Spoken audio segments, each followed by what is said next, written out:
And ayan, naglanding na rin ng safe yung aeroplano namin. Ito na guys, nasa Mindanao na ako finally. Ito na pala ang Mindanao.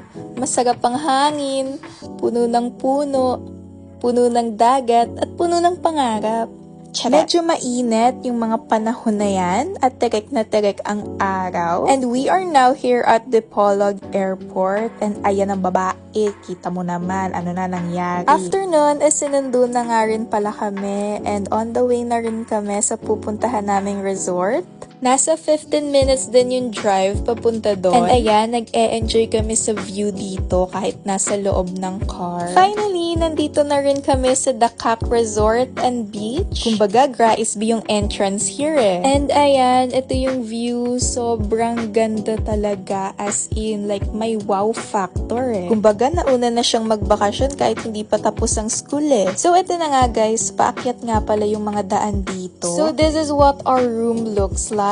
And ito yung labas. Tingnan nyo naman. Super pretty. Sa view pa lang talaga is mabubusog na yung mga mata nyo dito. I mean, look at that. And ayan, nag-bathroom tour lang ako kasi ang laki and ang ganda nung bathroom nila. Nagpalit lang ako ng pang beach outfit ko and sinilip ko na rin yung beach. Alam nyo guys, I'm really speechless kasi look at that view. Very aesthetic, very demure, very gorgeous, 10 out of 10. Of course, hindi mawawala ang pag-appreciate sa sunset. And this is me, umara-aura at nag-picture-picture. Syempre, di mawawala yan sa kanya. Tumambay lang kami dito sa bar ng mga pinsan ko. And after nun, nag-dinner na rin kami sa resto here. And then, mga 8:40 PM, naisipan namin mag-swimming dito na lang sa pool. So, this is the next day of our trip. And ngayon naman is magpupunta tayo sa Rizal Shrine. Unfortunately, is sarado yung shrine. Kaya ayan, medyo nag-food trip na lang kami and ng ice cream. This is the charcoal ice cream. Tingnan nyo guys, ang ganda ng dagat. So, nag-stop over lang din kami dito sa may statue ni Rizal para mag-picture. After lunch is gumala kami ng mga pinsan ko dito sa may park, sa may tapat ng simbahan. Nag-food trip kami ng very light dito and hindi mawawala ang mangga. And around 5 PM, nagpunta kami ng seaside para mapanood yung sunset. And of course, mag-food trip na naman. Ayan, may mangga na naman siya. This is their night market and sobrang dami ng mga food stall dito and sobrang laki rin. Bukod doon is sobrang sarap ng mga food dito na gustuhan talaga namin. Sobrang mura din. And ito nga yung room namin for tonight. This is the B&S Pension. So, dito na lang nagtatapos guys for the day 1 and 2. Thanks for watching!